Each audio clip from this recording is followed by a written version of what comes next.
디모데전서 3장 16절의 말씀을 개역 개정 번역으로 한 목소리로 함께 봉독하도록 하겠습니다. 시작. 그도다 경건의 비밀이여 그렇지 않다 하느니 없도다. 그는 육신으로 나타난 바 되시고 영으로 의롭다 하심을 받으시고 천사들에게 보이시고 만국에서 전파되시고 세상에서 믿음 바 되시고 영광 올려지셨느니라. 아멘. 오늘 말씀에 전해주신 목사님은 두레교회 원로 목사님이신 김진홍 목사님이십니다. 청계천의 활빈교로부터 시작해서 남양만의 두레 공동체, 이제 남양주의 두레 교회에 이르기까지 우리 목사님께서 걸어오신 삶은 한국 사회에 어둡고 소외되고 또 지쳐있는 영혼들과 함께 하셨던 주님의 마음을 몸으로 살아내신 귀한 삶이셨습니다. 특별히 저희 교회 하영조 목사님 돌아가신 직후에 저희 교회 임시 당회장직을 맡으셔서 저희 교회를 위해 기도하시고 잘 인도해 주셔서 짧은 시간 내에 그 모든 저희가 당황하지 않고 또 새로운 출발을 할 수 있도록 도와주신 귀한 어르신입니다. 그래서 이 고난주간을 맞이해서 우리가 목사님을 통해서 주시는 또 십자가의 메시지를 함께 듣게 되기를 원합니다. 이번에 오신 원로 목사님 중에서는 최연소 목사님이십니다. 73세이신데 최연소 목사님, 우리 박수로 감사하는 마음으로 환영하는 말씀 듣겠습니다.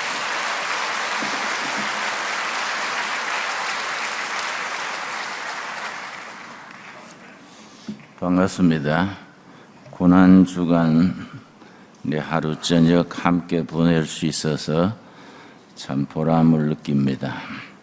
디모데전서 오늘 본문 말씀 3장 16절 말씀, 크도다 경건의 비밀이여 이렇게 시작됩니다. 경건의 비밀이여 할 때 그 비밀은 시크릿 비밀이 아니고 미스테리, 신비입니다. 경건의 신비, 복음의 신비입니다. 복음의 신비에 대해서 여러 가지로 표현할 수 있겠습니다만은 기본적으로 5가지 신비가 중심을 이룹니다. 우리들의 신앙 고백은 그 5가지 복음의 신비를 품고 나아갑니다. 우리가 하나님 앞에 언젠가 천국에 설 때에 뭘 세상 걸 갖고 나가겠습니까? 뭔 세상의 업적을 가지고 주님 앞에 서지 않습니다. 나는 땅 위에 있는 동안에 뭘 믿고 어떻게 살았다. 주님, 나는 이 신앙, 이 고백에 내 인생을 걸고 살았습니다. 신앙 고백을 들고 나가게 됩니다. 그 고백의 기준, 복음의 신비에 5가지 핵심이 있습니다. 첫째는 너무나 위대하시고 엄청나신 그 하나님이 나를 관심 가지시고 사랑하시고 내 기도를 들으시고 나와 함께 하신다는 신비입니다. 그건 생각할수록 신비입니다.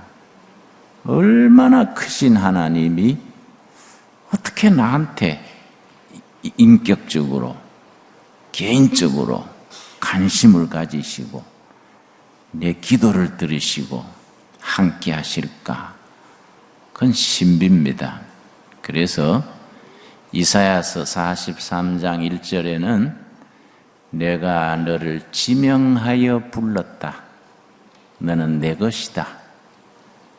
영어 성경에는 포인트 아웃라고 썼습니다.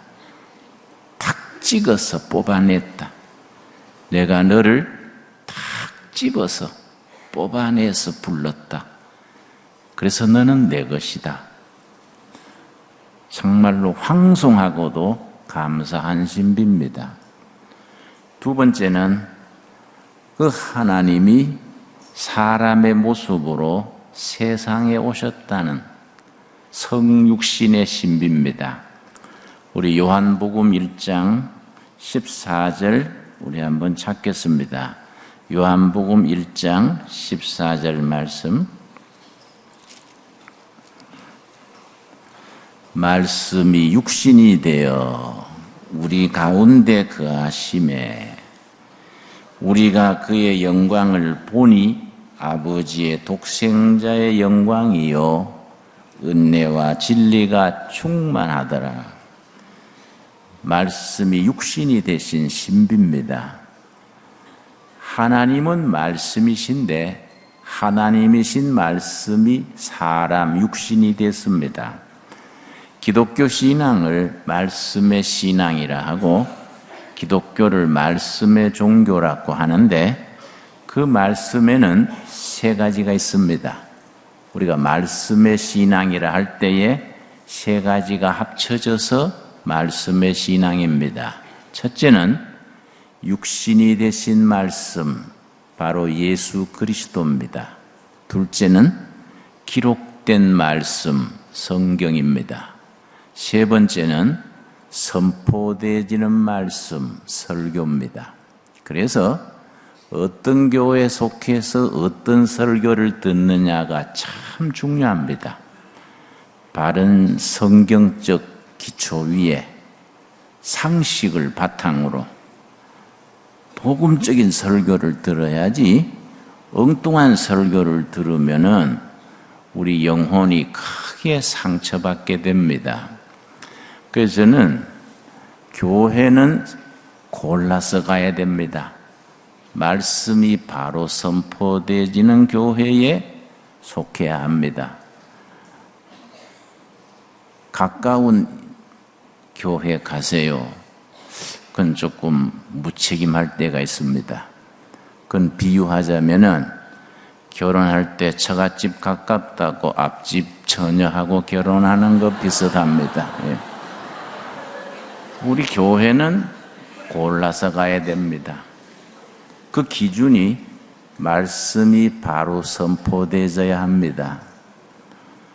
여러분, 말씀의 신앙에 세 가지가 있다. 첫째 뭐라 그랬습니까? 육신이 된 말씀, 누구지요? 예수 그리스도. 두 번째, 기록된 말씀, 성경.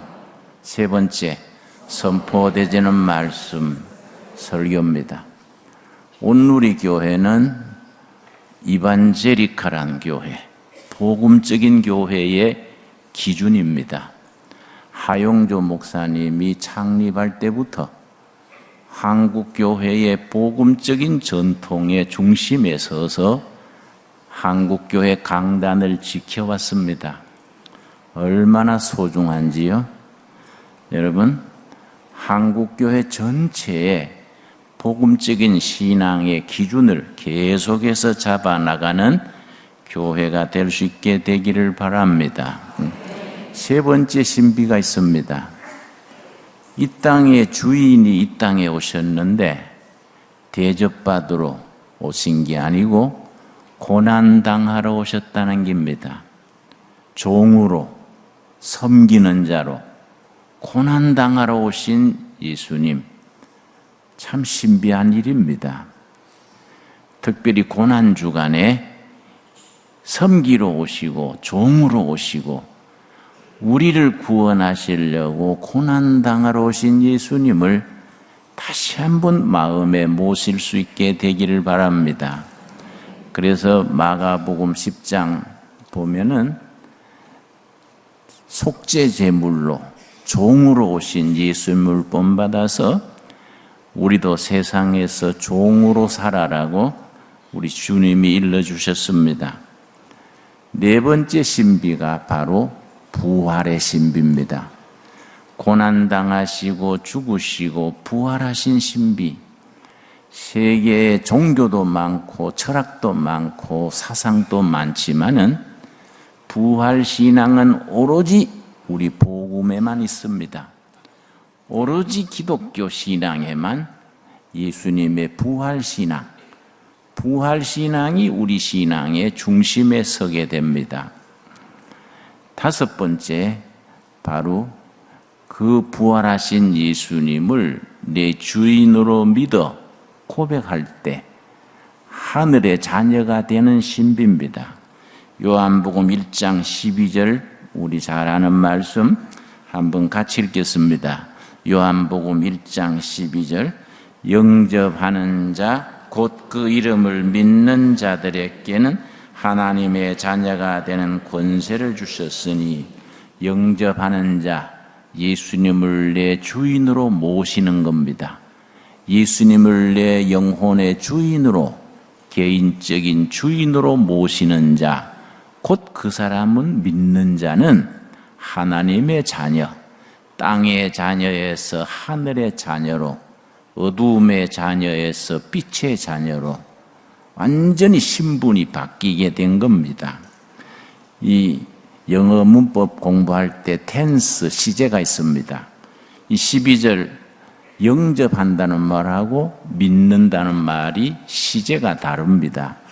영접하는 자는 말하자면은 과거 완료입니다. 언젠가 지난날 예수님을 구주로 영접했습니다. 그런데 믿는 자는 현재형입니다. 과거 어느 땐가 예수님을 구주로 영접해서 지금 믿고 있는 진행인 겁니다. 그 사람이 하나님의 자녀가 되는 권세, 천국 시민이 되는 권세를 주셨다 했습니다. 이 5가지 복음의 신비가 항상 우리 마음 속에 살아있는 말씀으로 역사할 수 있게 되기를 바랍니다. 이스라엘과 한국은 닮은 바가 많습니다. 특별히 지정학적 위치가 비슷합니다.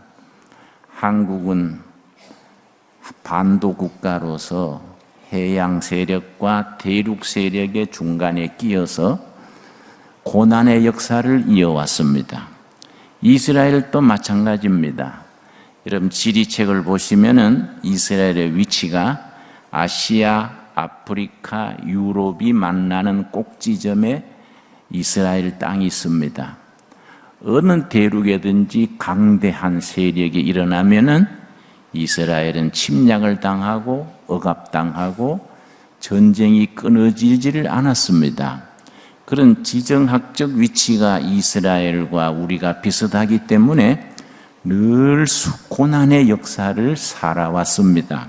그런데 고난의 역사를 살아온 점에서는 두 나라가 비슷한데 그 고난의 역사를 겪으면서 거기에 대한 대처한 열매가 다릅니다. 우리는 고난의 역사 속에서 한을 쌓아왔습니다. 그래서 한많은 청춘, 한많은 인생, 한풀이 뭐 이렇게 표현합니다. 여러분 서편제라는 영화를 기억하십니까? 한국인의 그 한이 사무쳐진 그 내용이 영화로서 그렇게 압축된 영화가 서편제라는 영화를 알 수 있습니다. 그런데 영어나 독일어에는 한이라는 단어가 없습니다. 그래서 한국말의 한을 영어로 번역할 때는 마땅한 단어가 전혀 없어서 그냥 한이라고 번역합니다. 한이라고. 우리는 한많은 역사를 살아오면서 한에 묻혀서 한풀이하고 한을 이렇게 읊고 그렇게 지나왔습니다. 그런데 같은 고난의 역사를 살아오면서 이스라엘 백성들은 고난의 시를 쓰면서 꼭 마지막에는 감사와 찬양으로 끝납니다. 시편이 150편인데 그 중에 고난시가 가장 많습니다. 고난시들을 여러분 읽어보시면은 공식이 있습니다. 자신의 고난과 억울함과 아픔을 뼛속 깊이 탄식하면서 마지막에 가서는 여호와를 찬양하라, 여호와께 감사하리로다, 이렇게 끝이 납니다. 그래서 우리는 고난의 역사 속에서 정감록이나 토정비결 이런 걸 남겼지요. 이스라엘 역사에는 고난의 역사 속에서 시편을 남기고 이사야서, 요한계시록을 남겼습니다. 여러분, 시편과 이사야서를 읽는 백성들하고 정감록이나 토정비결을 읽는 백성들하고 정신세계가 달라질 것은 당연합니다. 저는 모태신앙입니다마는 내가 12살 때 우리 집안이 한 분 1월 달에 다 모여서 토정비결을 한 분 본 적이 있습니다.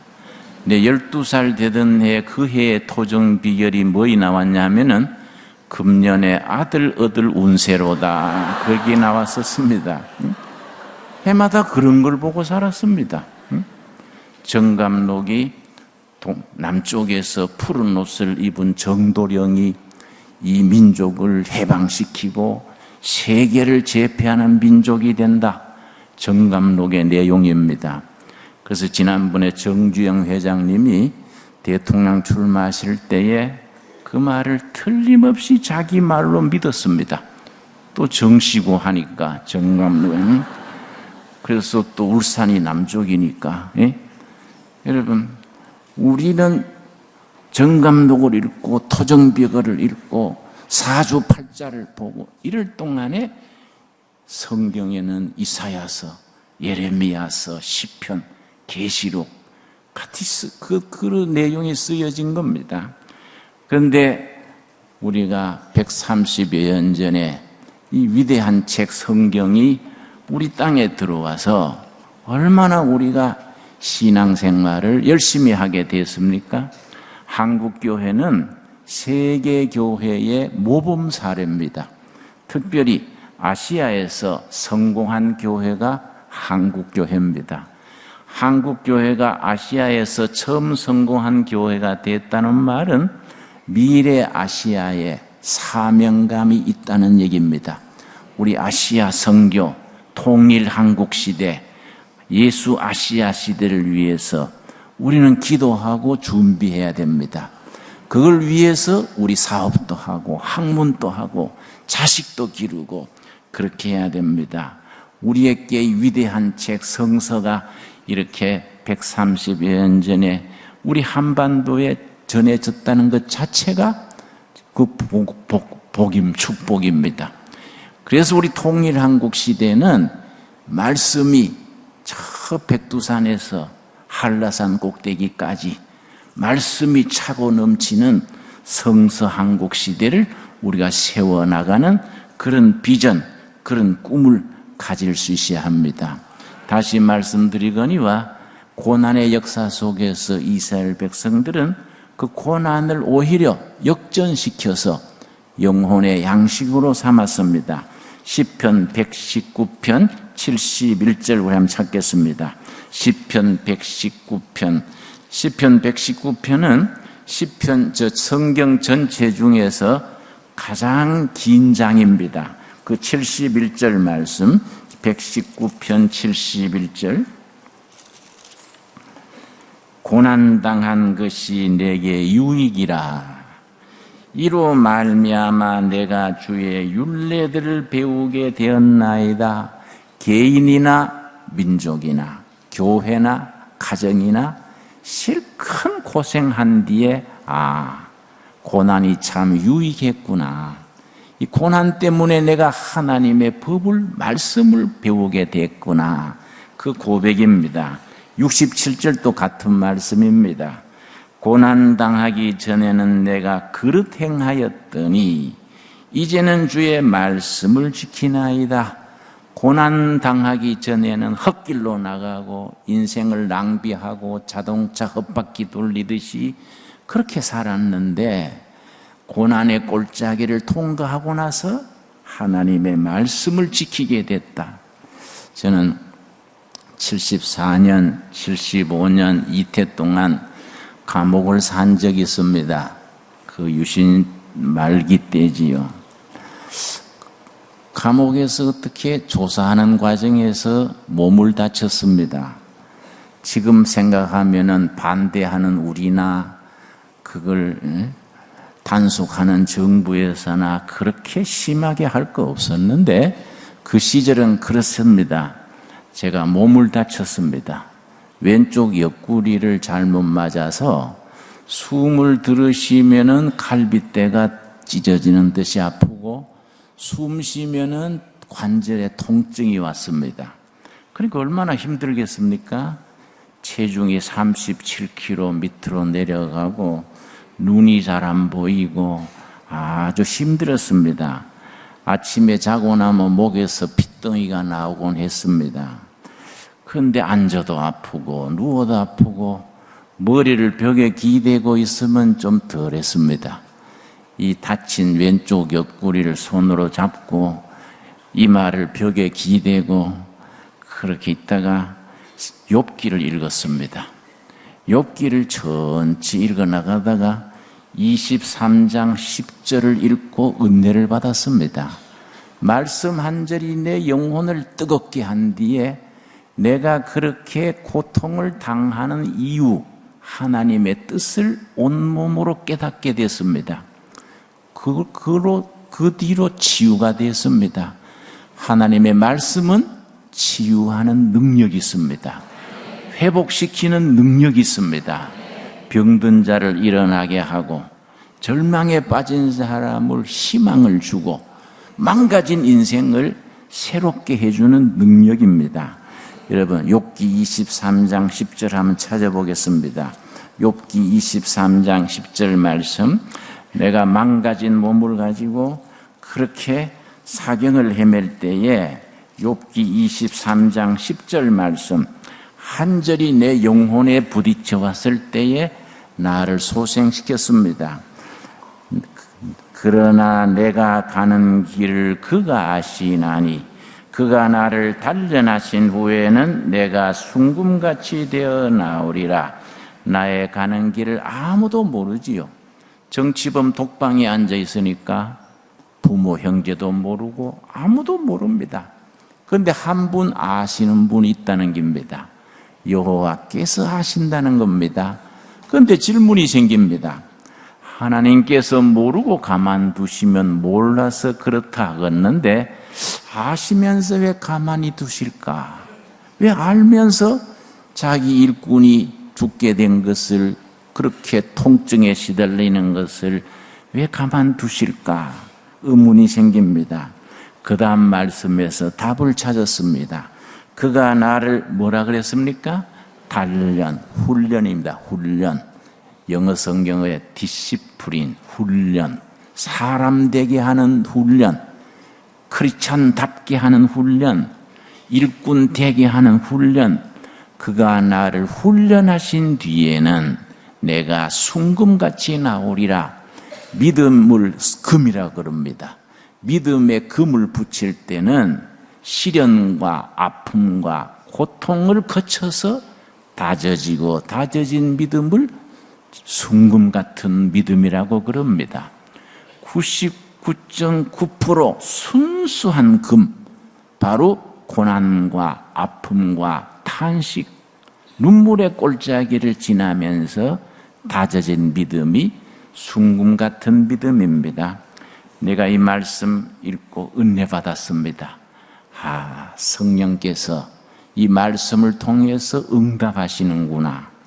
내가 지금 이 죽을 병이 아니라 나한테 하나님 의지하고 기도하라는 말씀, 그러구나. 그렇게 깨닫고서는 옆구리를 붙잡고 기도했습니다.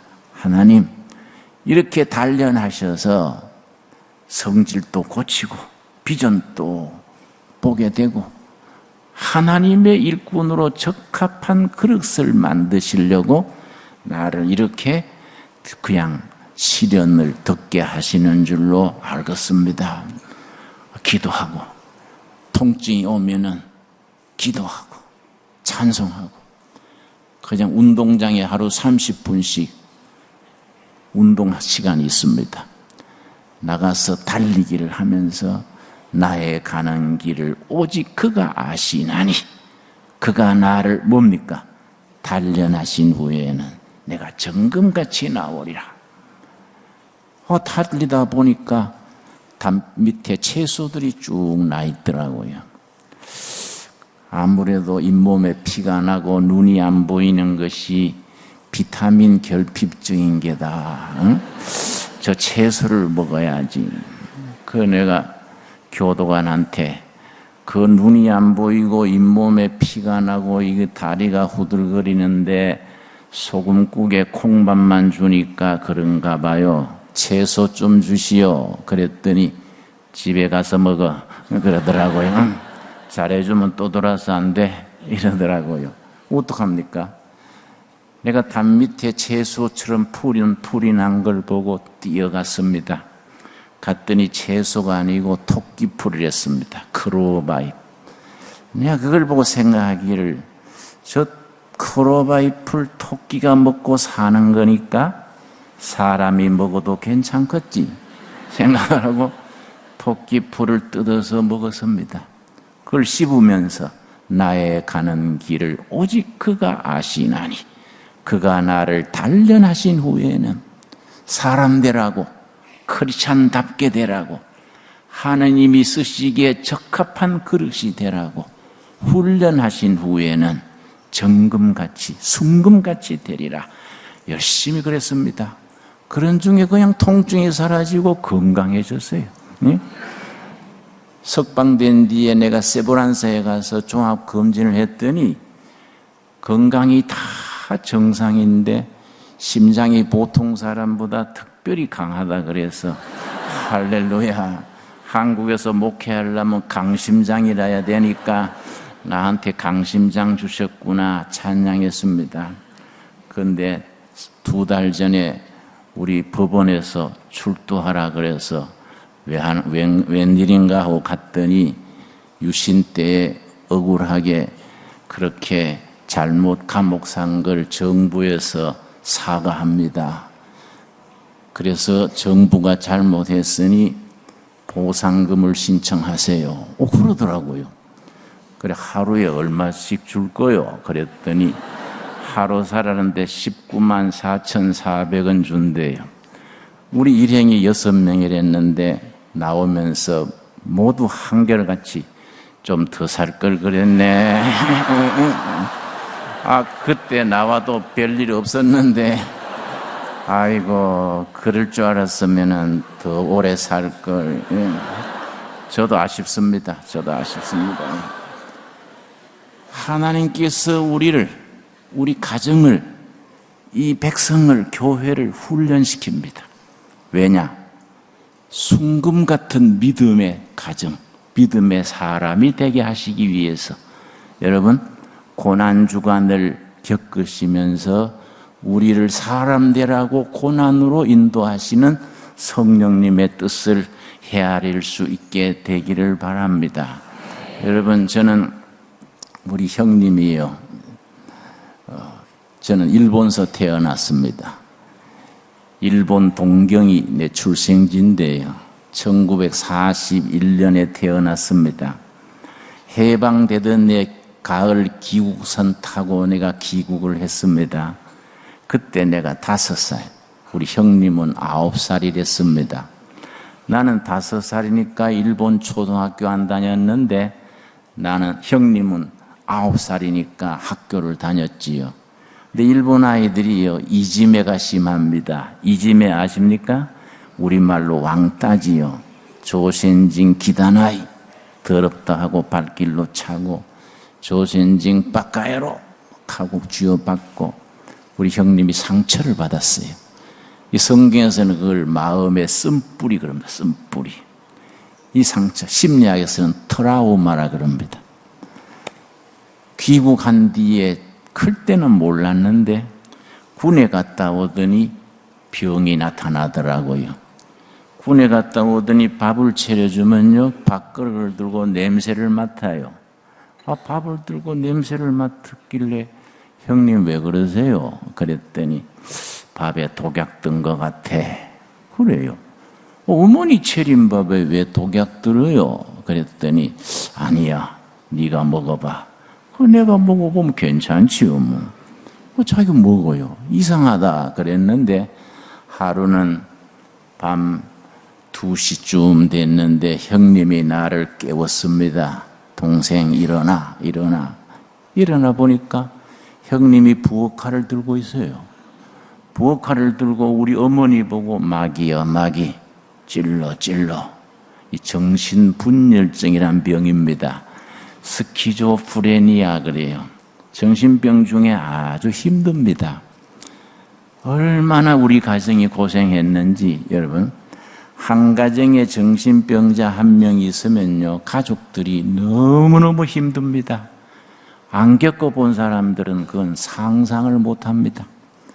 동생들이 아르바이트해서 돈을 모아서 정신과에 입원시키면 좋아질 듯 하면 돈 떨어져서 퇴원합니다.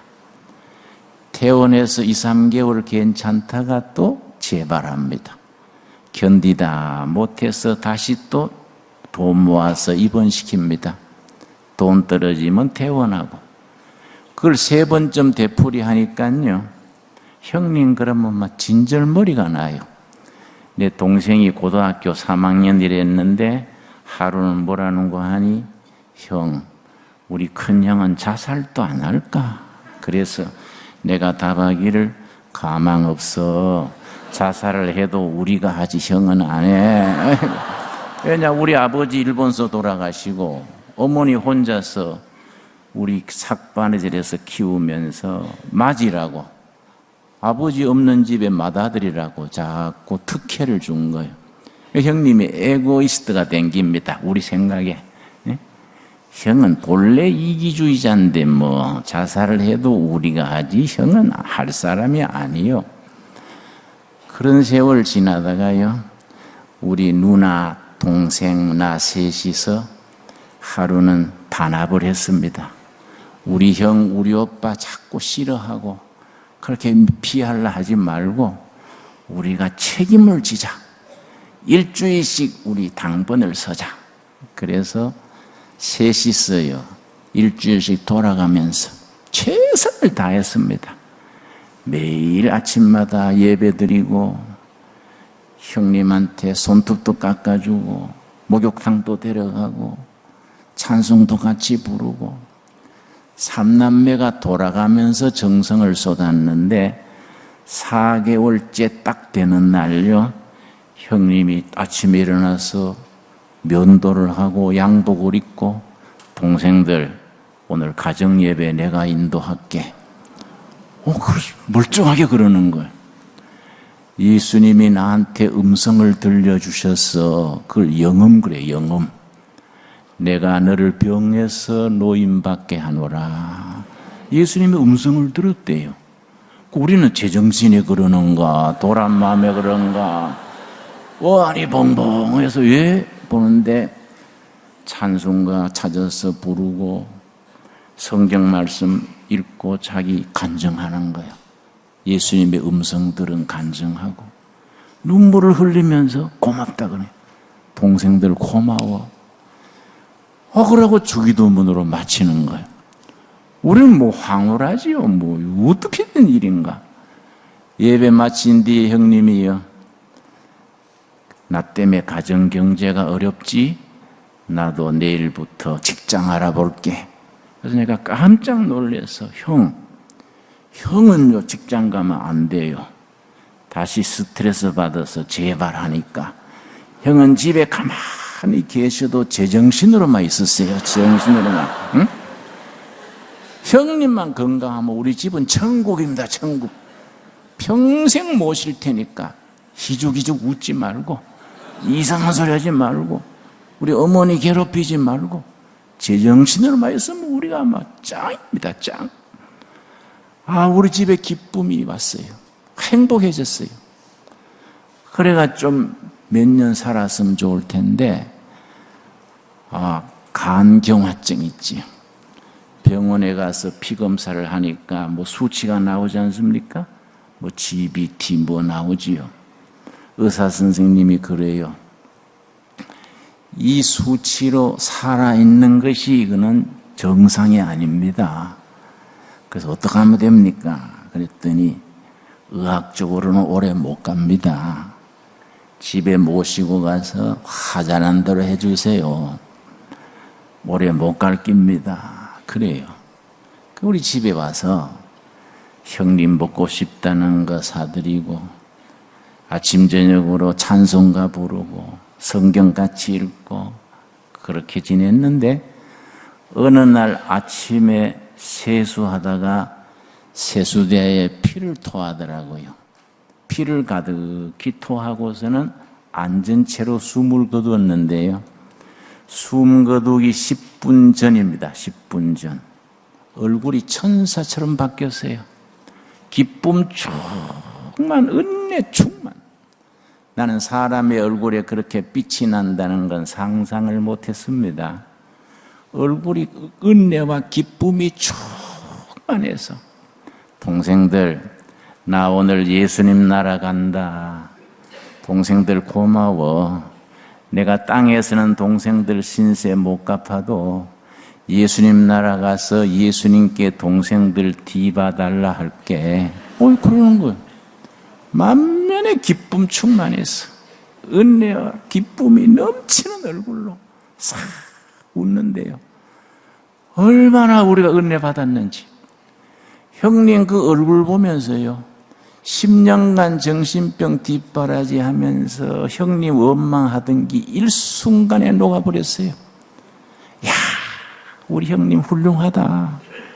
야, 우리 형님 성공했구나. 감탄을 했습니다. 여러분, 그 성공 아닙니까? 여러분, 인생의 성공이 뭡니까?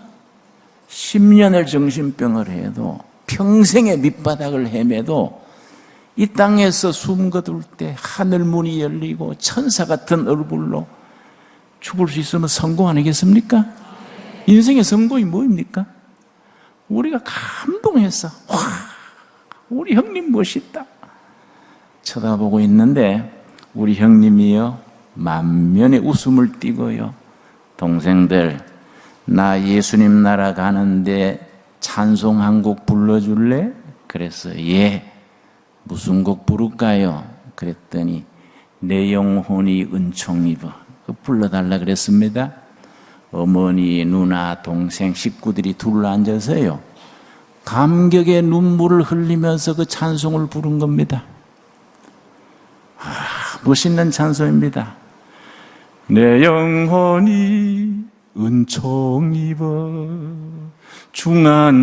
중한죄짐 벗고 보니 슬픔 많은 이 세상도 천국으로 화하도다. 할렐루야 찬양하세. 내 모든 죄 사함 받고 주 예수와 동행하니 그 어디나 하늘나라. 높은 산이 거친 들이 초막이나 궁궐이나 내 주 예수 모신 곳이 그 어디나 하늘나라.